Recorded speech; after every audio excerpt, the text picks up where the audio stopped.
ডিব্ৰুগড় এয়াৰপোৰ্টত চেং মাছৰ সিন্ডিকেটৰ অভিযোগ বৈধ নথিপত্ৰ থকাৰ পিছতো ডিব্ৰুগড় এয়াৰপোৰ্টত একাংশ মাছ সিন্ডিকেট ৰাজমাফিয়াই বহিৰাজ্যলৈ চেং মাছ ৰপ্তানি কৰাত বাধা প্ৰদানৰ অভিযোগ একাংশ থলুৱা মাছৰ ব্যৱসায়ী। অভিযোগ মতে শনিবাৰে জুনাইৰ চমংকং মুৰিহুটি মীন মহলৰ পৰা বৈধ চালানসহ প্ৰায় 1.5 কুইণ্টেল চেং মাছ ডিব্ৰুগড় এয়াৰপোৰ্টৰ পৰা বহিৰাজ্যলৈ ৰপ্তানিৰ বাবে নিছিল একাংশ থলুৱা মাছৰ ব্যৱসায়ীয়ে। কিন্তু এনে সময়তে একাংশ মাছ সিন্ডিকেট মাফিয়াই ধেমাজি জিলাত চেং মাছ নাই আৰু উক্ত চেং মাছসমূহ তিনিচুকীয়া আৰু ডিব্ৰুগড় জিলাৰ আহে বুলি দাবী কৰি ধেমাজি জিলাৰ মীন মহলৰ চালান বৈধ নহয় বুলি দাবী কৰা বুলি অভিযোগ কৰিছে জুনাই চমংকং বুঢ়ীখুটি মীন মহলৰ মহলদাৰ কেশৱ দাস আৰু তিনিচুকীয়াৰ একুৱাৰিয়াম চেণ্টাৰ নামৰ মীন পালন কৰা একাংশ লোকে। জানিব পৰা মতে তিনিচুকীয়াৰ একুৱাৰিয়াম চেণ্টাৰ নামৰ মীন পালনৰ কেইজনমান ব্যৱসায়ীয়ে ধেমাজি জিলাৰ বিভিন্ন অঞ্চলৰ থলুৱা মাছৰ ব্যৱসায়ীসকলৰ পৰা চেং মাছ সংগ্ৰহ কৰি 10 পৰা 15 দিনৰ মূৰত ৰপ্তানি কৰে বহিৰাজ্যলৈ। শনিবাৰেও এনেদৰে জুনাইৰ বিভিন্ন অঞ্চলৰ পৰা সংগ্ৰহ কৰি চমংকং বুঢ়ীখুটি মীন মহলৰ পৰা বৈধ চালান লৈ বহিৰাজ্যলৈ ৰপ্তানিৰ বাবে নিছিল ডিব্ৰুগড় এয়াৰপোৰ্টলৈ।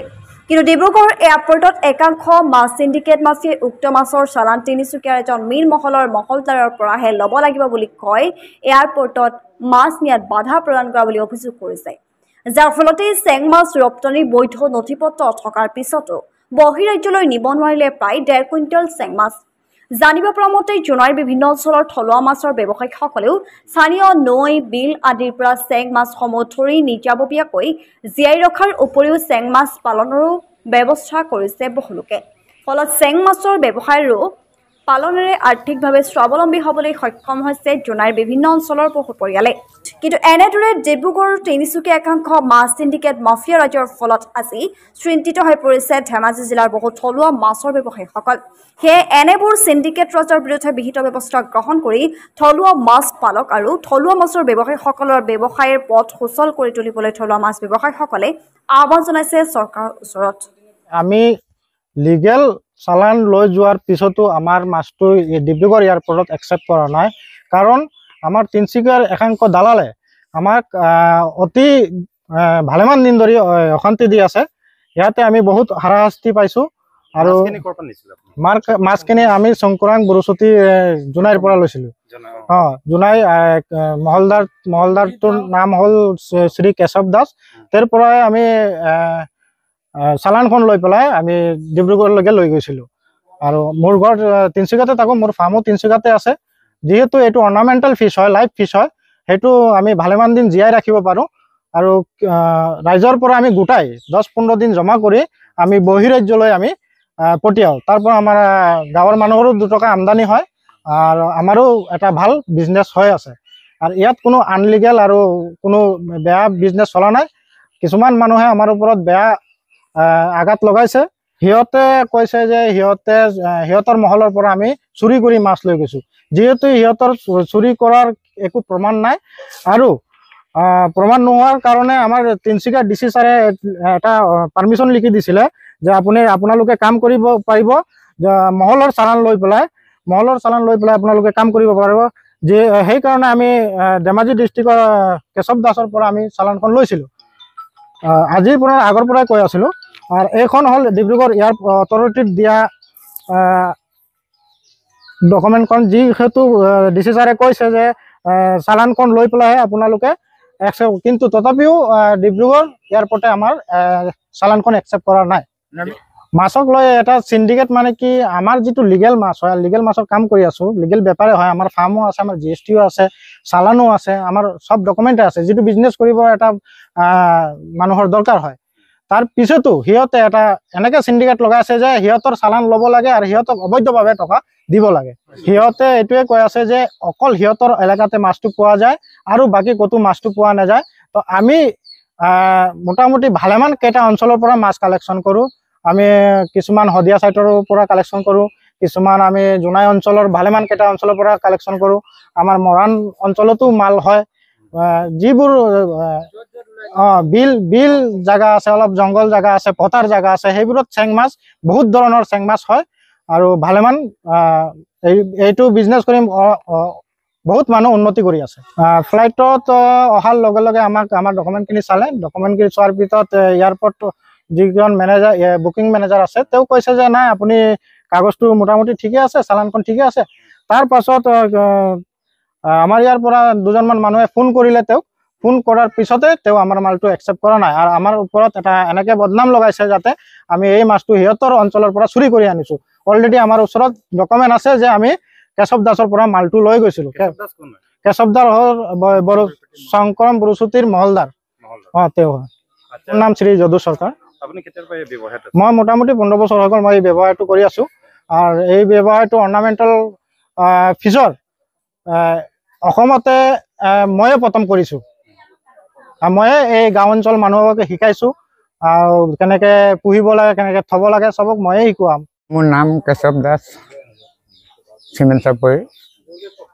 তাৰপৰা এনেকুৱা এটা হ'ল, আমাৰ এই যদু চৰকাৰে ইয়াৰ পৰা মোৰ মানে মীনমহলৰ পৰা মাছ অলপ লৈ গৈছিলে। লৈ যোৱাৰ ভিতৰত তাৰপৰা এয়াৰপৰ্টত এটা নবীন দাস বুলি এজন মানুহ আছে, মানে তেওঁ আমাৰ চালনটো নচলে বুলি মানে ইয়াত এইটো আমাৰ ধেমাজি ডিষ্ট্ৰিক্টত মানে এই মাছটো নোলায়। তেওঁ অকল মানে ডিব্ৰুগড় আৰু তিনিচুকীয়া ডিষ্ট্ৰিক্টতে মাছটো ওলায়, গুইজানত বুলি ক'লে। কয় এইটো আমাৰ মাছখন আপুনি কেনেকৈ আমাৰ মাছটো ইয়াত চালন কাটিলে বুলি তেওঁ মোৰ লগত মানে বহুত তৰ্কাতৰ্কি কৰিছে এয়াৰপৰ্টত। তেতিয়া মই ক'লোঁ যে অলৰেডি মোৰ এইটো ৰেভিনিউ মই গভৰ্ণমেণ্টৰ পৰা 7 বছৰলৈ ছেটেলমেণ্ট পাইছোঁ, শংকৰম বুঢ়ীখুটি ৰেভিনিউ নদীখন। আৰু গভৰ্ণমেণ্টে অসম চৰকাৰে মোক ছেটেলমেণ্ট দিছে। ইয়াত মই মাছটো ক'ত যায় ক'ত নাযায় এইটো বেপাৰীয়ে জানিব। মোৰ বিলৰ পৰা মাছটো উঠোৱাৰ লগে লগে অলৰেডি মই চালনখন পঠাই দিয়া হয়, এখন মোৰ চালন, আৰু তেখেতক মই চালনখন দিয়াটো হয়।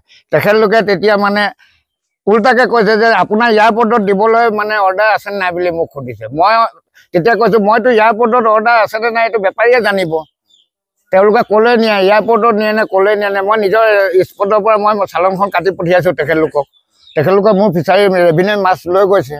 তেখেতলোকৰ লগত মানে এতিয়া তেওঁ কোনোফালে নহয়, তেওঁলোকে মানে একচুতীয়াকৈ তাত নিউজ লাইভৰ মানুহ আনিছে, আনি পিনে অপদ্ৰৱ কৰিছে মানুহখিনিক।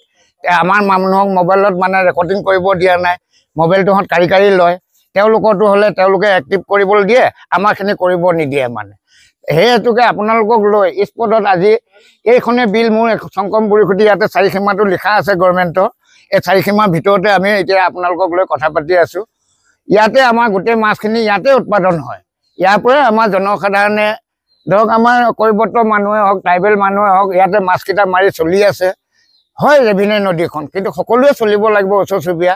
তেখেতলোকে ইয়াৰ পৰা 2-4 টকা ওলোৱাই পিনে তেখেতলোকেও চলিছে, আৰু মই গভৰ্ণমেণ্ট ৰেভিনিউ দিবলৈ ইয়াৰ পৰা 2 টকা ওলালে মই গভৰ্ণমেণ্ট ৰেভিনিউটো দিবলৈ মানে আগবাঢ়িব পাৰোঁ।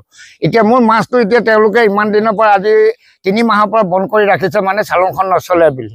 নচলে বুলি কেনেকৈ ক'ব? গভৰ্ণমেণ্ট অসম চৰকাৰে দিয়া মহলৰ মোৰ চালনখন কেনেকৈ নচলে? তেওঁলোকে কৈছে যে আপোনাৰ এয়াৰপৰ্টৰ পাৰ্মিশ্যন নাই। এয়াৰপৰ্টৰ পাৰ্মিশ্যন বেপাৰীয়েহে কৰিব। মইতো এয়াৰপৰ্টতো মাছটো দিবলৈ যোৱা নাই, মইতো নিজৰ ফিল্ডতে দিছোঁ মাছটো মই শংকৰম বুঢ়ীখুটিৰ ভিতৰত। ইয়াৰ ভিতৰতে এতিয়া এনেকুৱা তেওঁলোকে চেণ্টিগ্ৰেড এটা লগাই আছে, মানে এটা দেলাল চক্ৰ লৈ পিনে এয়াৰপৰ্টত মানে নিবনুৱা নজনা নুশুনা মানুহখিনিক মানে তেওঁলোকে হাৰাচমেণ্ট দি তেওঁৱে সকলো কৰিব লাগে বুলি গভৰ্ণমেণ্ট আমাৰ অসম চৰকাৰ গভৰ্ণমেণ্টকো তেওঁ মানে মিছগাইড কৰি আছে নবীন দাসে। 1 নম্বৰ দেলালজন হ'ল নবীন দাস। তেওঁ মানে মহলদাৰ বুলি কৈছে, গুইজানৰ কিবা নদী, মই ইমানখিনি তেওঁক নাজানো। মানে হ'লো ছ'চাইটি শংকৰম বুঢ়ীখুটি ছ'চাইটিৰ সমবায় কমিটি মানে ছেক্ৰেটৰী, এখেত আমাৰ প্ৰেচিডেণ্ট মাতিয়া দাস, এখেত হ'ল প্ৰেচিডেণ্ট। আমি দুইজনে গৈছোঁ এয়াৰপৰ্টত। এতিয়া গৈ কিনে কথাখিনি পাতোঁতে তেওঁলোকে মানে আমাক উল্টাই কৈছে যে চালনটো আপোনালোকক নচলে বুলি কোৱা নাই, চালনটো চলে। তেতিয়া আমি বুজি পালোঁ যে তেওঁলোকৰ এটা বেলেগ চেণ্টিকেট আছে মানে। আৰু এজন আছে পলক সোণোৱালে, আহি কিনি তেওঁ এয়াৰপৰ্টত মোক মানে এনেকৈ গাত ধৰি মানে তেওঁ মানে বাৰে বাৰে গাত ধৰি কথা কয় মানে।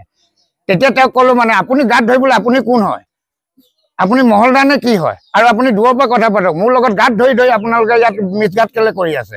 মইতো আপোনালোকৰ গভৰ্ণমেণ্ট ৰুলত কথা পাতিব আহিছোঁ। অপদ্ৰৱ কৰিছে, সম্পূৰ্ণ অপদ্ৰৱ কৰিছে তেওঁলোকে এয়াৰপৰ্টত। আমাৰ মানুহখিনিক মানে কোনো মোৰ ৰেভিনিউখন মহলে নহয় বুলি তেওঁলোকে অপদ্ৰৱ কৰি আছে মানে, তাত মানে চালন নচলে বুলি। অলৰেডি আমাৰ মানে গভৰ্ণমেণ্টে আমাক 7 বছৰলৈ মোক ছেটেলমেণ্ট দিয়া আছে। 2022 চনৰ পৰা 29 চনলৈকে মোক ছেটেলমেণ্ট দিয়া আছে গভৰ্ণমেণ্টে।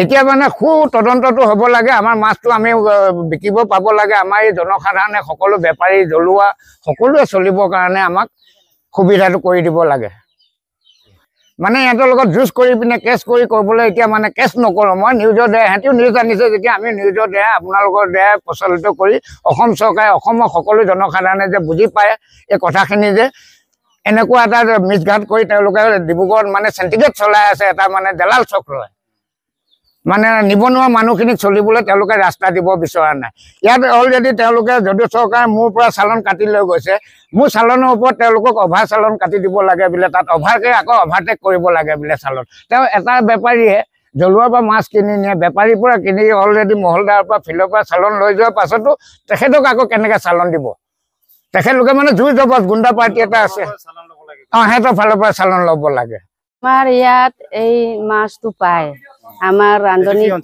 আমাৰ লুইত পৰিয়া জনাই তেলাম আঞ্চলিক আমাৰ ইয়াত ৰান্ধনী বিলে আছে তাৰপিছত আমাৰ অকণ ল'ৰা ছোৱালীও মাছ বিচাৰে আকৌ আমিও চালনীৰ লগত পানী আহিলে মানে চালনী মাৰি পেলাই আমি মাছটো ধৰোঁ আমি এইবিলাকৰ কাৰণে আমি জীয়াই আছো অকণ ল'ৰাবিলাক এইবিলাক বেছি এটা পালেও দুটা পালেও আমাৰ ইনকাম আছে এইটো কাৰণে আমাৰ গাঁৱৰ চুবুৰীয়া ধেমাজি ডিষ্ট্ৰিক্টতে আমাৰ এই মাছটো আছে তাৰপিছত আমি এইবিলাকৰ পৰাই আমি জীয়াই আছো অকণ ল'ৰা ছোৱালীবিলাকে চেপা পাতে চালনী মাৰে তেতিয়া কোনোবাই 5টা পাব কোনোবাই 3টা পাব তেনেকৈ আমি মাৰি পেলাই বেছি পেলাই আমি বেছি আছো নিমখ জলকীয়া তাৰ লগতে আমি খাই আছো আমি মাছটো আছে আমাৰ এতিয়া অকণ ফিচাৰীও আছে আমি বনাই থৈছো তাত এযোৰ তই